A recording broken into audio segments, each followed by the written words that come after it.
Um livrinho curto, mas profundo.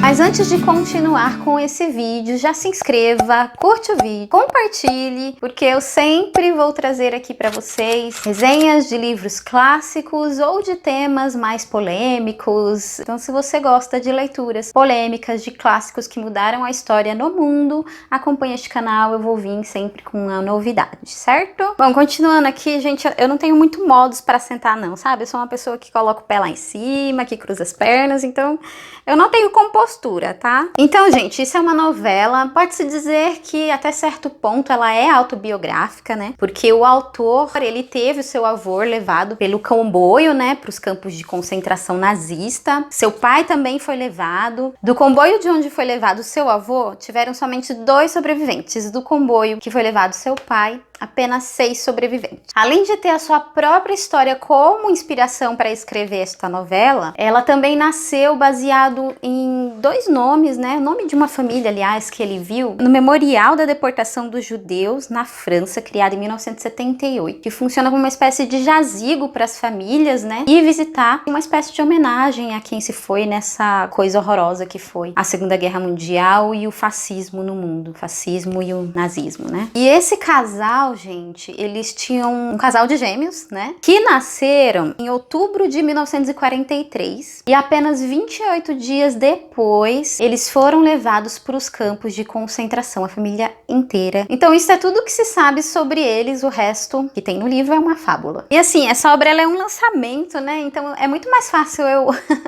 falar sobre clássicos nesse sentido, porque tem muito estudo, né, que desmembra a obra, que joga à luz aquela obra, né, então fica mais fácil a gente comentar. Então, muitas das coisas que eu vou falar das impressões que eu tive do livro, né, são deduções, né. Então, por exemplo, eu achei muito interessante observar no livro que os personagens, eles não eram designados pelos nomes, eram nomes genéricos. Por exemplo, né, os 2 personagens, o casal principal é onde começa a história, é o pobre lenhador e a pobre lenhadora, porque eles são lenhadores e são pobres. Um outro personagem também, que é o principal da história, a mercadoriazinha, que é um bebê. Também tem os caçadores de sem coração, que são os nazistas, e os sem coração, que são os judeus. E por aí vai, tem outras designações, mas eles sempre são designados dessa forma, e aí eu já vou dar uma viajada. Eu acho que talvez isso aconteça porque ele vai designar a história de toda uma classe, de toda uma população que viveu aquele horror. Então, por ela carregar um fundo de verdade, um acontecimento histórico real que aconteceu com várias pessoas, né? Então, para não nomear uma pessoa, né, ele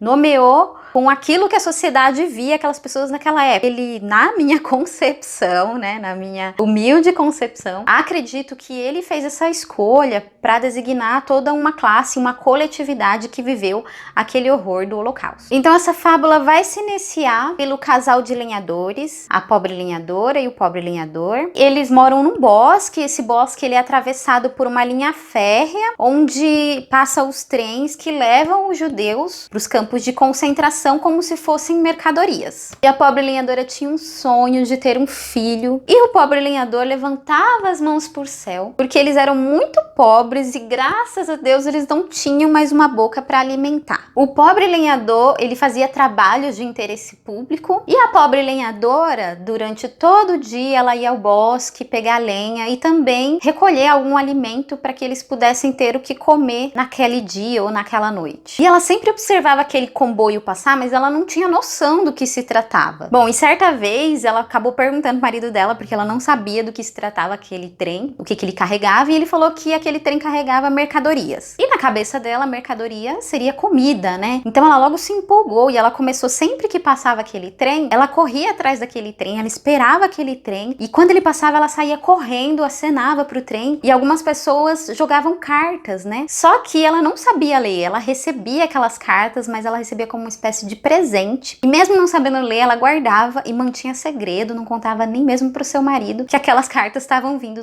dos comboios. Só que certa vez ela não recebeu cartas. Certa vez o comboio passou, ela acenou e de repente o que foi jogado para ela? Um bebê enrolado numa manta. Então para ela aquilo era um presente divino, porque ela almejava tanto que aquilo acontecesse, e de repente repente aquilo caiu nos braços dela. Bom, e esse é bem o início da história, eu não posso me alongar muito mais, mas a partir daí você vê uma luta pela sobrevivência em meio à Segunda Guerra Mundial. Mas nessa história a gente tem um final assim que não vamos dizer um final feliz, eu não digo que é um final feliz, porque tem muitas coisas ruins que acontecem, mas você vê aquela semente germinar num lar de amor. E quando se há amor, pode haver esperança. Eu acho que essa é uma das mensagens do livro. E eu acho muito legal no final do livro que o autor ele faz uma provocação sobre essa história ser verdadeira ou não. Então vamos lá. A única coisa verdadeira, verdadeiramente verdadeira, ou que parece sê-lo nessa história, pois é mesmo preciso que haja algo verdadeiro numa história. Do contrário,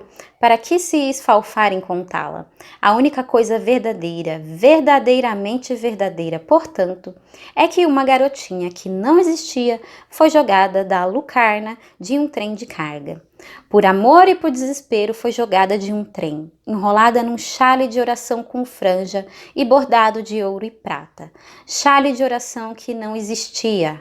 Foi jogado na neve aos pés de uma pobre lenhadora sem filhos para que ela a amasse. E que essa pobre lenhadora que não existia a apanhou, alimentou, acalentou e amou mais que tudo, mais que a própria vida. É isso. É isso a única coisa que merece existir nas histórias como na vida verdadeira. O amor oferecido às crianças, as suas como as dos outros. O amor que faz com que, apesar de tudo que existe e de tudo que não existe, o amor que faz com que a vida continue. Então é isso, eu espero que vocês tenham curtido a resenha e continue aqui comigo neste canal, assine, dê um like e compartilhe para acompanhar os próximos conteúdos, tá? Beijos e até a próxima resenha, a próxima lista, o próximo vídeo, enfim.